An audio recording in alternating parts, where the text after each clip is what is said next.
Pas disa seancave të anuluara në gjykatën penale të Shkupit, filloi rigjykimi për rastin Besatrans, pasi apeli para një viti e rrëzoi gjykimin e shkallës së parë, ku pronari i kompanisë transportuese Bekim Haxhiu u dënua me 20 muaj burg. Haxhiu, i cili tani më 3 vjet qëndron në bankën e të akuzuarit, para gjykatës i sërish deklaroi se nuk ndihet fajtor për veprën penale që i ngarkohet, respektivisht se ka falsifikuar certifikatën e licencës së autobusit, i cili më 23 nëntor të vitit 2021 u doq në strumat të Bullgarisë dhe si pasojë humbën jetën 45 persona dhe 7 të tjerë u lënduan. I pafajshëm u deklarua edhe përfaqësuesi i personit juridik Besatrans, Arif Kovaçi. Me rifillimin e gjykimit për lëndën që nuk ka të bëjë me aksidentin, por vetëm me licencën, është ndërruar edhe prokurori.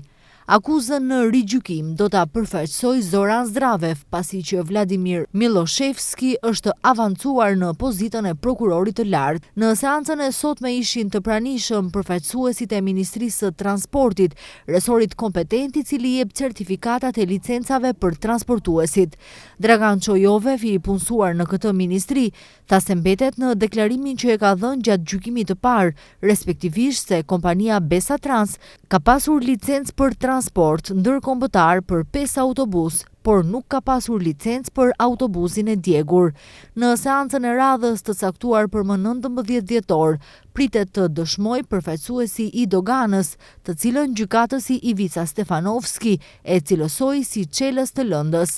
Sipas akuzës, prej 10 janarit të vitit 2021 e deri në ditën e aksidentit, autobusi ka kaluar kufirin me certifikat licencë të falsifikuar 20 herë.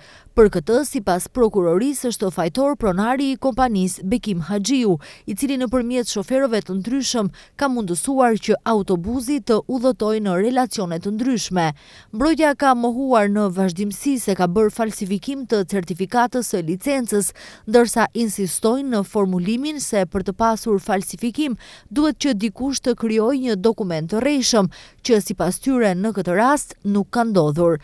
Tragjedia e Bullgarisë mbetet ndër më të rëndat në historinë e vendit, ndërsa familjarët, por edhe opinioni, vazhdimisht kanë kërkuar përgjegjësi.